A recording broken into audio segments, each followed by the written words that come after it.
Double, double, toil and trouble, fire burn and cauldron bubble. Badger BS is here again to tell you stories about the fears of men. Don't let our stories give you a fright, for we have more to tell you on this Halloween night. Boo! Welcome to Badger BS. I'm Isabel. And I'm Jeremy. And we've got a special Halloween edition! episode. Woo! Spooky stuff! Okay, sorry, I'm not speaking for Jeremy here. I don't know how you feel. Okay, I well, love Halloween. I was going to say, we do love Halloween. It's my favorite holiday. Probably one of the best. It is. Where you get to dress up as whatever you want. Anything. And just go around town and get candy. Yeah, and I mean, like, I started thinking, I was like, why don't I just dress up more days than Halloween? I mean, I haven't, though, but why don't I? It's a good idea. What are you going to be for Halloween? I'm going to be Peter Pan. That's so exciting. I am love it. super excited. You going to have a Tinkerbell? I don't know. I don't think so. You I mean, literally if you want just to tag get, like, along. Hi, I'm Isabel. Tinkerbell. You can even get like one of those little green puff balls too, and you can be like put it on your shoulder. She like died that. because I didn't give her enough attention. Because I didn't believe enough. Just because I didn't believe enough. What I'm going to be for Halloween, one of my biggest faults, I shouldn't mess with that. One of my biggest faults is that I'm really hard to commit to things. And I don't mean like jobs and stuff. I mean like buffets. That is my favorite place to go because I could get steak and then I could get sushi and then I could get dessert over there and then look, there's rice and soup and everything. And it's the same way with like costumes. So I always change my costume like 6-7 times before it actually happens. And so I was originally Palmer from The Thing, which is a great movie. Have you seen it? I don't think I have. You should. Actually, wait. Yes. You have? I Okay. have seen it, The Thing, Amazing. yes. There's such great, I mean, like every part of the movie is, every part of the movie is 100% like claymation. They made it themselves. I don't know if it's claymation, but they made it themselves. So none of it's like CGI, which is really cool. And it's like amazing. I think the person that did the effects on The Thing did the effects on another really, like, I think it was like one of like the Halloween movies or something. It was something like big. Okay. But then I had a Halloween party and I was so sick and tired of everybody asking who I was. And then explaining to them and then having them go about the same way you did, which is Okay. Yeah. yeah, I've never seen get it before. Yeah, you know, or something. So I changed it over to, I've never done anything cute for Halloween. You know, I'm always like, like I'm like last year I was Cheech and Chong, and then before that I was like a Titanic victim. Like I've never been something cute. So this Halloween I decided I'm gonna branch out a little bit. Okay. Okay. And I'm gonna go with something cute. I'm gonna be roadkill. Oh, cute. I'm so excited. I got like this Is little. it going to be like cute roadkill? What No. is it? Okay. I'm gonna look cute, you know, but I'm not gonna be cute.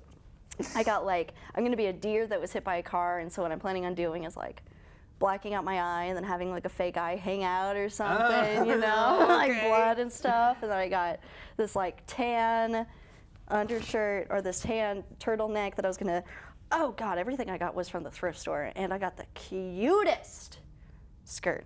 It's like actual leather. I know. Real life leather. Wow. I know, so I'm going to treat it with much care. But I got this tan turtleneck that I was going to tuck into these leather skirt things, and then I got leggings because it's cold. Brown leggings, then I was going to get white boots, and then I got white boot cufflinks, so it looks like hooves. Okay. Yeah. How innovative and creative. I'm so excited. Right. So I'm going to splatter myself in blood and all the gore. And my mom said, don't put it on that leather skirt. And I was like, who do you think I am, Mother? Fool? Of course I wouldn't. I would never ruin leather. Never. I can't even say it. Because you shouldn't. And I was like, what is that's as disgraceful as wiping down a pure wood table with a Clorox wipe, Mom. I am better than this. I am appalled. Better than this. That you would think that. I am appalled right now. And I felt about the same when I asked my friend if I could borrow her white leather boots. And she was like, don't rub them on the ground. And I go, have you ever seen me drag my foot like that? Like, yeah, I'm going to go to the store. Yep. I'm just going to purposely ruin these shoes. Yeah. Let me just do it for fun. And I told her, I was like, even if I got leather shoes from the thrift store that I never thought I was ever going to wear again, I still would never do such an atrocity of scraping them against the sidewalk. Horrific. Just ruining them. Which I bet, honestly, I wouldn't even be surprised if damaging leather is a phobia. Actually, you know, that's probably is actually. Yeah, because... Well, I don't know. I guess it would kind of fit into the whole ruining nice things thing, I guess. Maybe. Is that a phobia? Is there something? That has to be. There's a phobia for everything. Like neat freaks, I guess. Yeah. Neat freaks, dirty. or maybe animal activists that are like, why would they kill the animal just for you to destroy it? You know, which makes sense. That's not a phobia. Please don't sue us. But there was like there's that phobia of things with many pores. What is that called? What is that called? Now I don't remember. You told me, but I don't remember. Yeah, it was like... But it's like with sponges. Yes, like sponges things and like that, and with all the tiny little pores and holes in them, and they don't like it, which I don't really know why.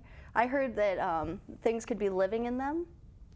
See, that I could understand. But that that's would not be the really fear of the hole, then, freaky. is it? It's the fear of the unknown in the hole. Mm-hmm. It's kind of like people aren't really afraid of heights; they're afraid of falling from the height. Mm-hmm.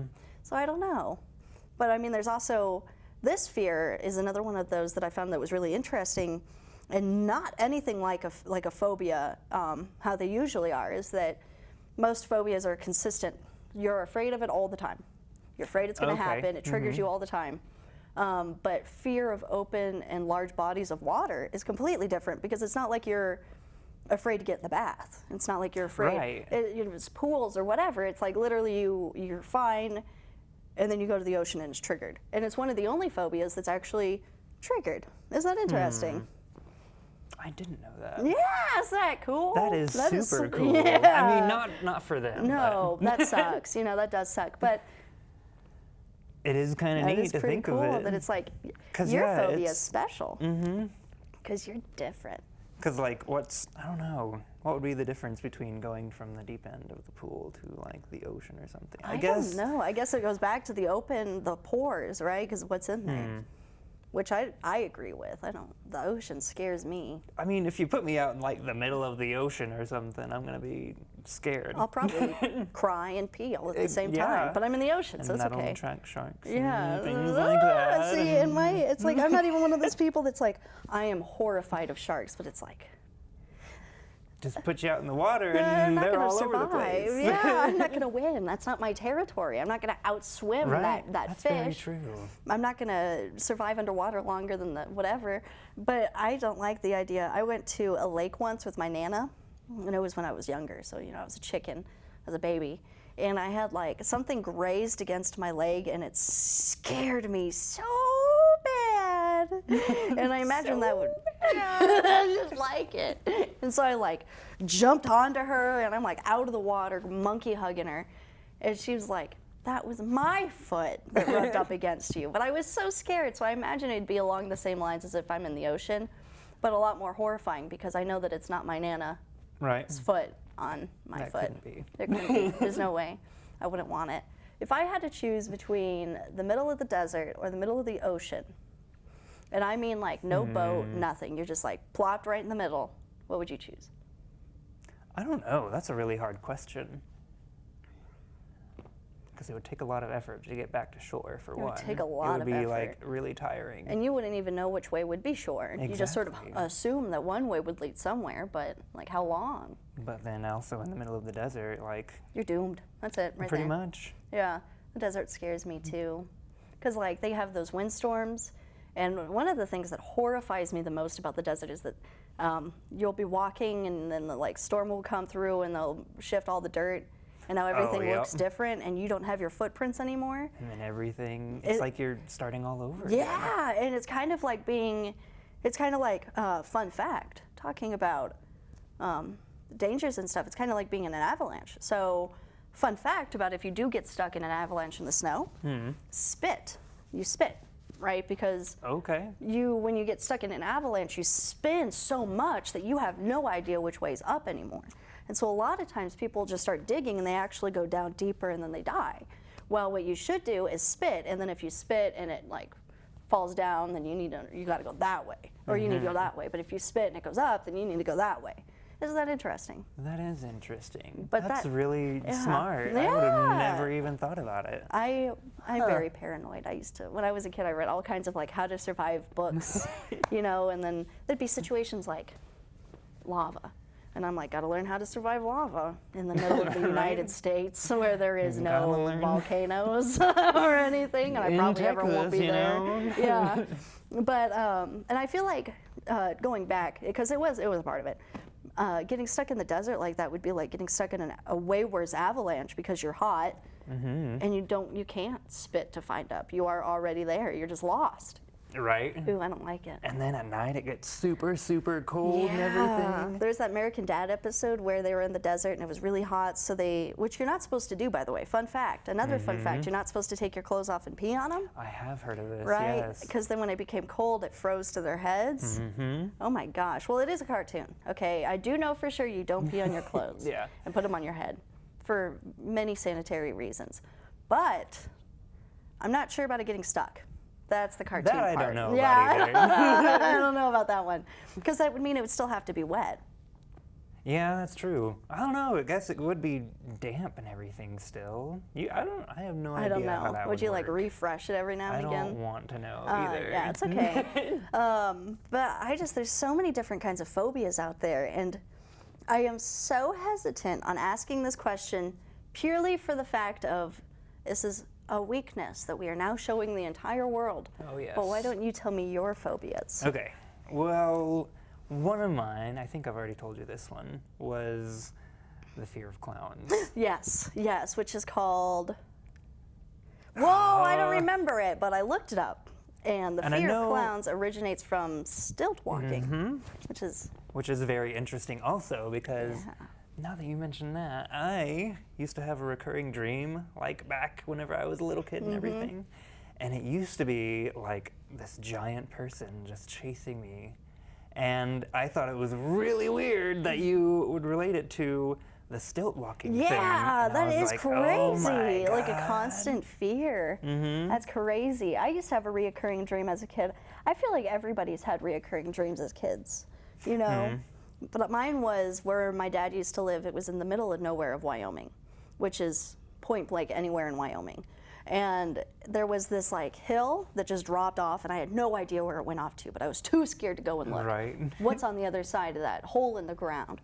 And so then I'd always have these reoccurring dreams of me being in a bubble, and I'm lifting up above this hole in the ground, and my family's on the ground, and they're like waving at me, and I'm like, what? Get me out. And so I'm like hitting the bubble, and then it'd pop, and then I'd fall, and I'd wake up.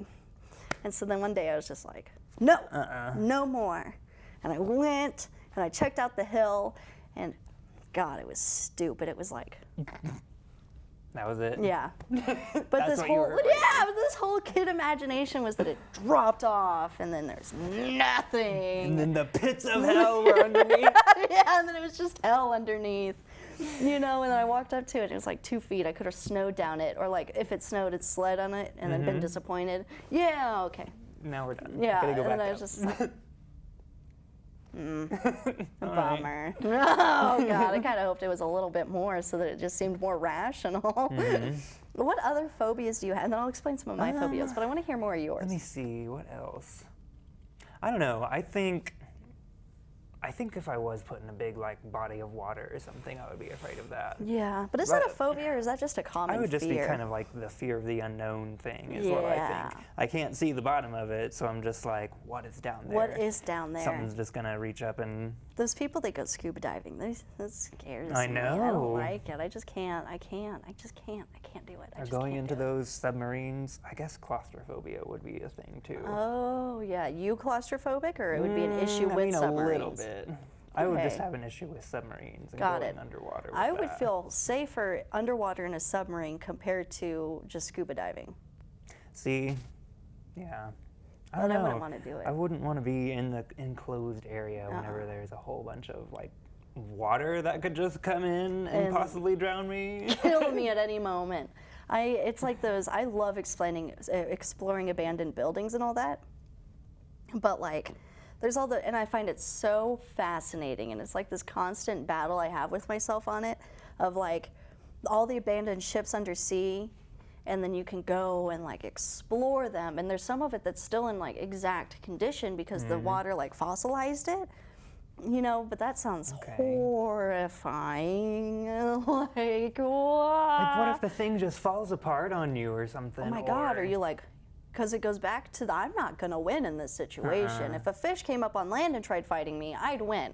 If I went underwater and tried finding a fish, it would kill me. It would win, 100%. Definitely. And so I'm just afraid that I'd be like swimming through, and then I'd look around the corner and see one of those ugly bottom-watered fish, you know, deep-watered fish. Like the things with the... The things, and then the big, or the ones that are just like, or they got the... Like those giant eels or something. No, you don't like eels? I don't like anything deep water. Anything that can eat you underwater. If it can survive in the deep ocean, it will stay good. there. That's and a I very won't. good, yeah. I don't a good like phobia. it. I don't like it. It's so scary. And then it's like, the scientists have explored barely any of the ocean. And as a kid, I used to be like, what the heck, you scientists? You're really like lacking here. And then I grew up and then was like, yeah, no, I'd also put that off for a little while. No, we could explore the ocean, or we don't. We can just leave it alone. No, we can just leave it as it is. Whatever, because every time somebody goes under and they have newfound footage, it's always a new, horrifically scary animal. It really is, though. Like, what was it? I saw this one video. I don't know. I guess it wasn't really a scary creature, but like, I don't know. It looked like a curtain in the water.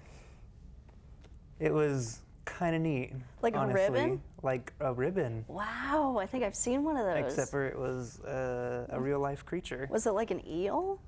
I don't know what they called it anymore. It was something super long and sciencey, and unpronounceable. Yeah, that makes So, sense, where it's I'm like not 3 even going different to attempt components it. all put Exactly, together. yeah. No, that makes sense. Ooh, I don't like it. But it did. It looked like a curtain just flowing around in the water. It was kind of neat. And then there's those one things that they find with the whole dangly little light thing and the giant mouth, and they're blind or something. Yeah, I they don't are know. blind. Oh, and then like, we'll have to look at videos of deep ocean after this, because I'm super intrigued about it now, but I'm also like so put intrigued, off but about I'm so it. scared. You know, I don't want it. I don't want to know. Some things are better left. They say ignorance is bliss, and this is the only time I agree with it. You keep whatever dirty secrets you got at the bottom of that ocean to yourself, and I'll keep my dirty upground secrets to myself. To myself. Okay? We just won't mingle. You do your thing down there, I will do my thing up here. Yeah, we'll just call it even. We'll be good. You do you, fish. Oh God. But you know, and I do like bugs and fish and animals and stuff. I think they're all so fascinating. Like, I love bugs. But my phobia is cockroaches. And when I tell people, I don't feel like they completely understand what I'm saying. You know, because I've got a bug collection. I hang out with bugs all the time. I love them. I used to go to bug exhibits as a kid, like voluntarily, and my family would always be like, and I'm like, let's go. Right. I love them, you know. And then they got the little, I used to, when I was a kid, I'd go out in my mom's high heels with her heels on feet and hands. And I'd be like off the ground because the heels, and I'd sit there in the dark. And I'd turn the flashlight on, and I'd see the cockroaches, and I'd kill as many as I could, and I'd turn it off, and then I'd wait. And then I'd turn it on, and I'd kill them all over again. And you know, I did it for like hours every summer for years. And every time my mom would be like, why are there so many dead bugs outside? Or why are there so many dead cockroaches outside? And I'm like, I'm killing them, you know. And then I was like, and then later she goes, what are you using to kill these bugs? Well, your shoes. On everything. Yeah, everything. 100% your shoes. And she was like, why? Well, I don't want that on me. I don't want them on my shoes. I don't want them to smash them with my shoes or my hands. No, thank you. And so then she started asking if I could please clean up the area at least. I didn't. No, I'm sorry, Mom. I've done a lot of other things, but I'm not going to do that. I've just killed all of these cockroaches for you. I'm going to go up and would sweep them? No, we're gonna, you sweep them. I don't want to do that. And so then like, oh, look, I got goosebumps just thinking about it. And so when I tell people, I'm like, I got a phobia of cockroaches, they're always like, oh yeah, I'm afraid of bugs too. And I'm like, don't you talk trash on those bugs, all right? Only the cockroaches. Those are nasty things. Those are the nasty things. And I don't know when it started, but I think it was 6th grade. I was reading a book, and I don't remember what it's called or what it was about or anything other than this guy was in the sewer, and then he came across these like 7 foot long cockroaches that he looked up at, you know, and they stood on their little bug legs with their little other legs. And I think that's where it started, but I don't know why it would, because when I read the book, it wasn't weird to me. It just like, ding, it just happened. They're really big bugs. And Really they're big cockroaches. gross, and they're liars. They are dirty liars, because they go so slow up until you get that shadow above them, and then somehow they just know how to run. And I'm like, You tricked me. you tricked me. I did not appreciate it.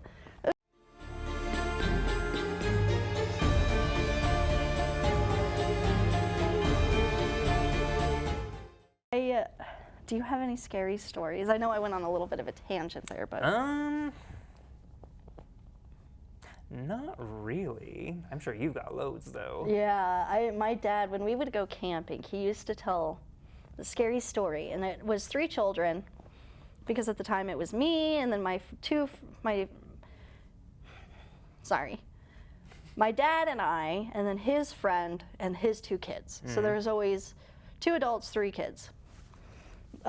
Plus the occasional like friends that would come camping with us every now and again. Oh yeah. Okay. But it was just 3 children most of the time. So when he would tell these scary stories, it would always involve 3 children.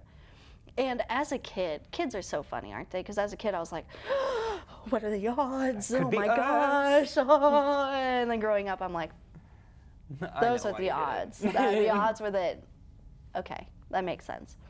You know, but he told me this story about how, I'll just tell the story. So the parents go out on a date, and they make the oldest child, the oldest son, in charge. You know, you are in charge. Make sure your brothers and sisters don't mess up. And the older son, okay. And the parents leave, and kids are kids. So they lived on the side of this ocean, and there was this big abandoned lighthouse that never ran. It didn't work anymore. They replaced it with another one that's over on the other side, and it just didn't work anymore. But it was still an object for that part of the land, basically, over there, because it was like a staple. Oh, okay. But it was still like abandoned and scary. And so the older brother, being the older brother, of course, said, well, I bet you guys aren't ballsy enough to climb up that lighthouse over there and wave at me, huh? And the middle child, Mom said we're not supposed to leave. And then, of course, the younger kid trying his hardest to like show himself to his older brother, I can do it, I'll do it, I'll do it. So they all walk out to the pitch dark, and they walk towards the hollow lighthouse, and the 3 kids are standing there in awe of the 30-foot tall building.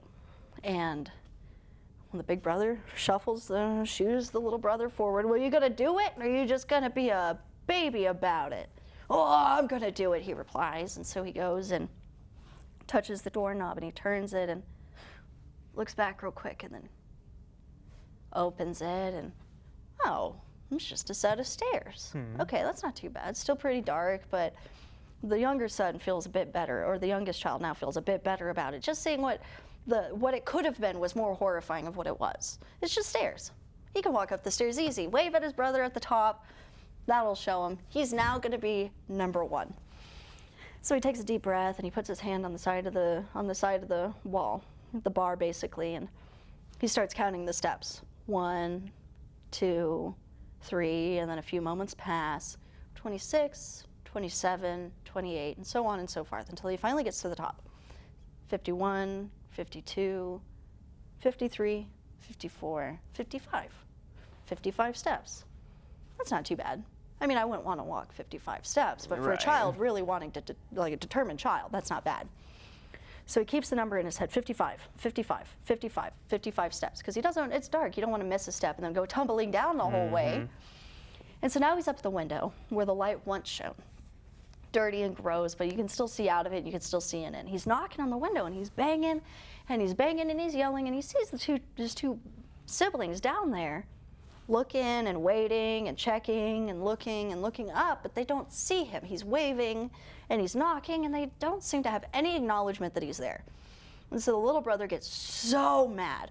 They're doing this on purpose, just so that they could say they didn't see me up there, and that I'm really a baby, and so he puts his hand back on the wall and he starts going down the steps. 55, 54, 53. And then some time passes. 27, 26, 25. And now he's starting to get down to basically double digits or single digits nearing. And he's kind of calmed down a little bit since the walk, but you know, he's still kind of mad. How dare he? I told him to look. And he gets to the bottom. 5, 4, 3, 2, 1. 2, 3, 4. And the steps keep going. And so the little child thinks, well, I must have miscounted. So he goes back up 5, 10 steps. 10, 9, 8, 7, 6, 5, 4, 3, 2, 1. Okay, 45, 44, 43, 42, and he gets back down to the bottom. You know, which I guess would be 10, 9, 8, because, you know, now he's counting backwards. But he gets back down to this 10, 9, 8, and he gets back down, and 1, 2, 3, 4. Oh, okay, weird. So he puts his hand on the other side of the wall to feel for the door, and he doesn't feel it. So he must count it. He must have miscounted. So he keeps going. 13, 14, 15. Well, I don't remember this many steps. And he feels more for the door, and he doesn't feel anything, and he keeps going. 33, 34, 35. Oh my gosh. He thinks there's not even that many steps. But that's it. He was trapped forever. Lost in the lighthouse. Yeah, it used to scare me as a kid. You know, I'd be like, whoa! Right? But I didn't live near a lighthouse in any way, shape, or form, you know. I never want to go to one anyway. Yeah.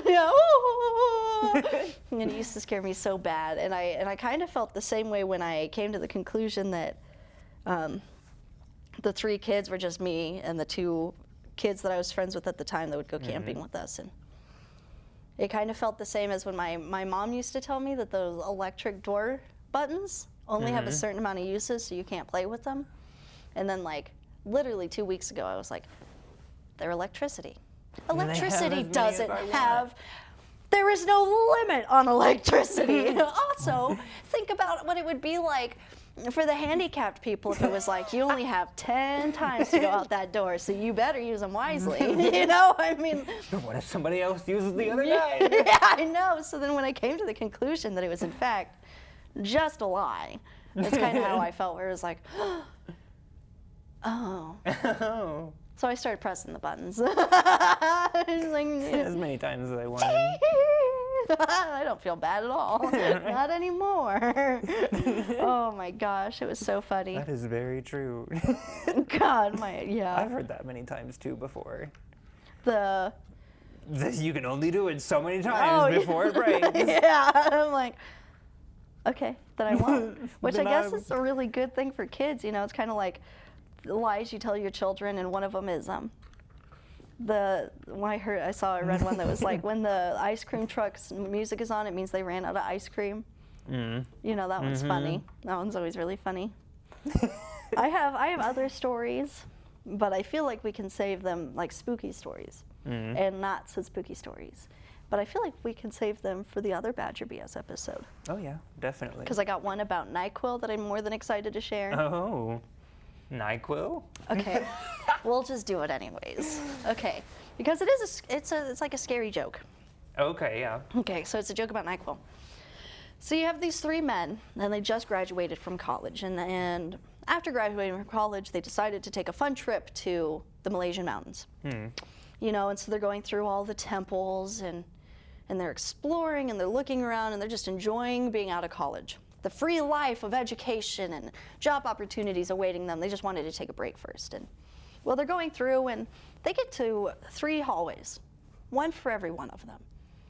So the first guy walks down the hallway and he sees a sign, and it says, "Those who enter will face a fearful death." Ah, Mayans were never right. Who cares? So he keeps going, and he finds so much gold, so much jewels and beauty that he thinks he knows. If he invested this well, he doesn't have to worry at all. So excited, he gets all the money and he goes. But as he's dealing with this, the second guy goes down the hallway and he reads the same sign: "Those who enter will die a fearful death." No, whatever. And he plays it off about the same. It's an abandoned castle. It's an abandoned temple. Who cares?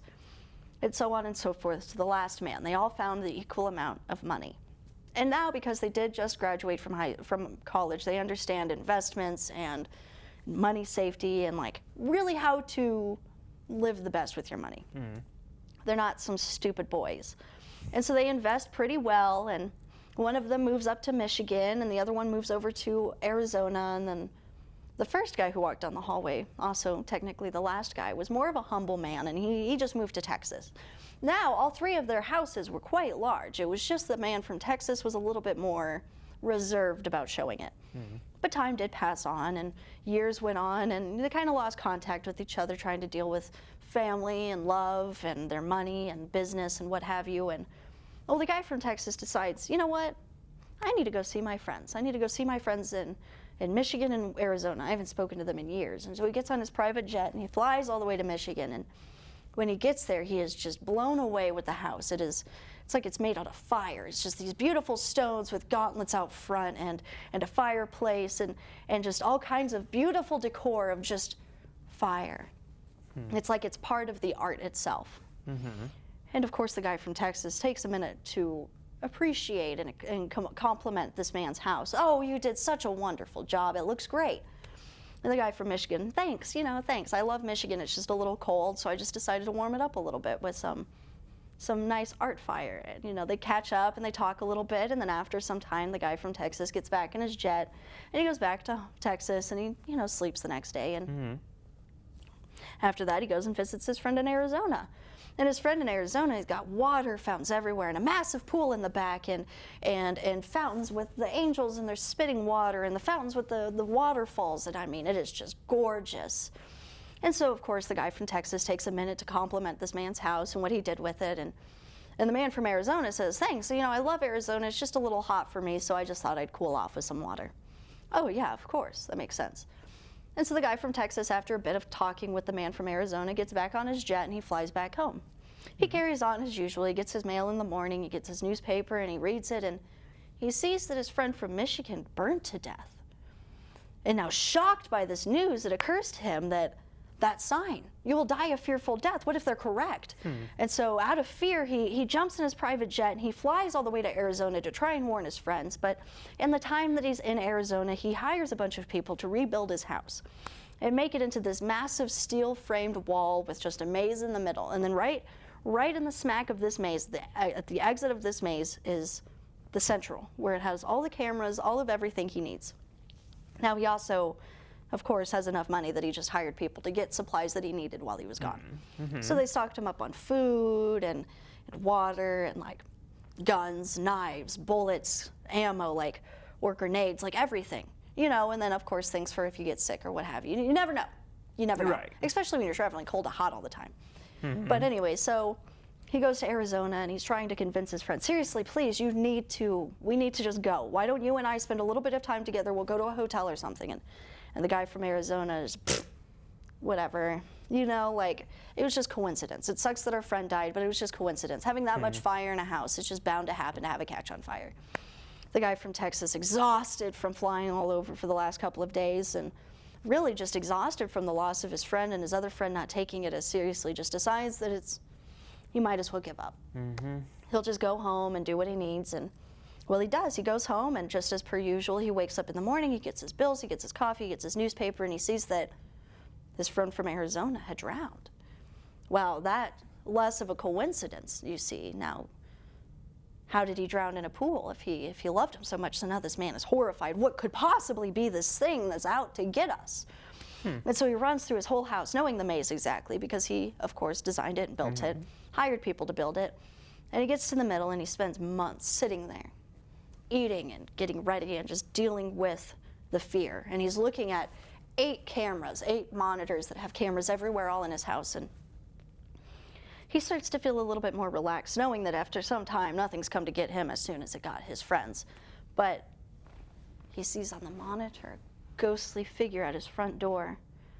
And with one knock, the door slams open, and the man is put back. And he throws to the back of his seat, and he starts getting everything ready. And he's putting ammo in his guns, and he's getting his knives up to next to him, and he's getting his grenades over. And he's watching this fiend, this ghostly figure, go through his entire maze as if he knew it from heart, as if he was the one that designed it, and going through every steel door as if it was made out of wood. And he's just plowing through everything. And the man from Texas is fearful in his seat, and he's sweating and he's shaking, knowing that only time will bring this here, and he can't meet it.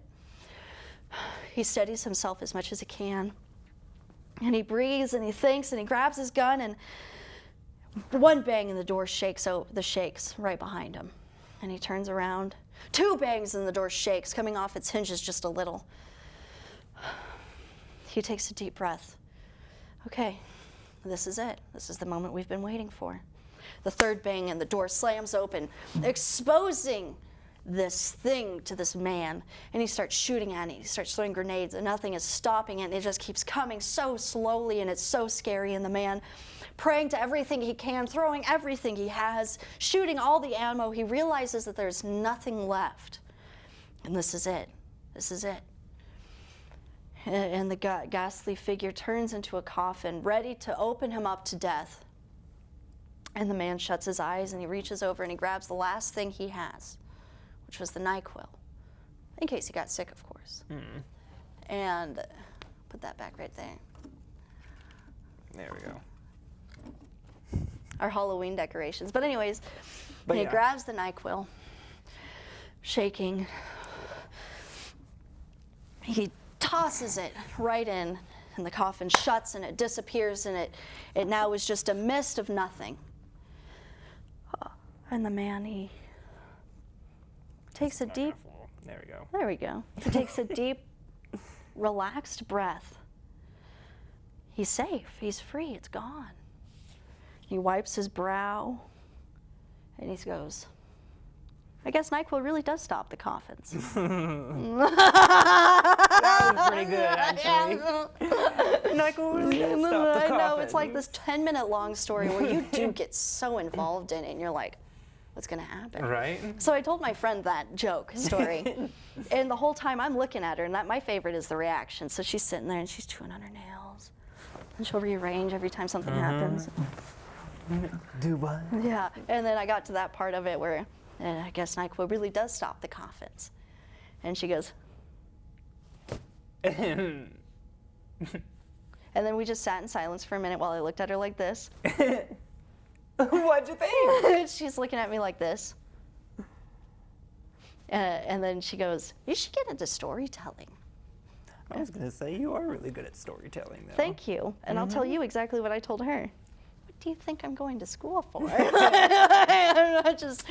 It's a good reason to, That's what she said. She goes, oh, yeah. Huh.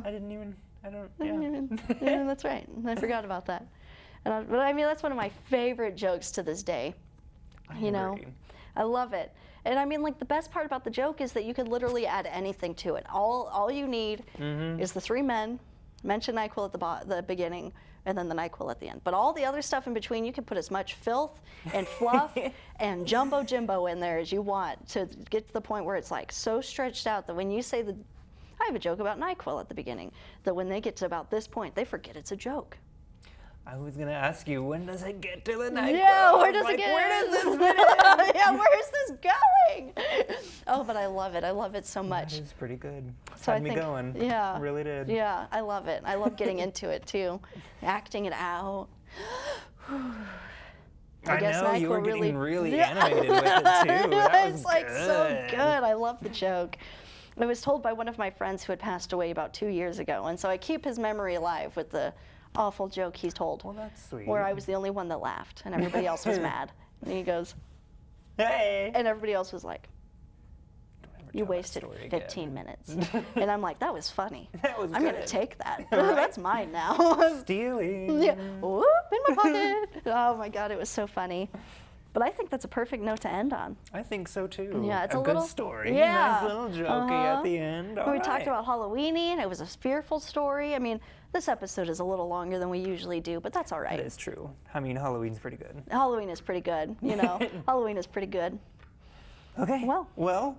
Thanks for joining us again, and join us next week whenever we have our little Halloween events going on at Amarillo College. Yes, of course. And then maybe even next time we film, we'll be in costume.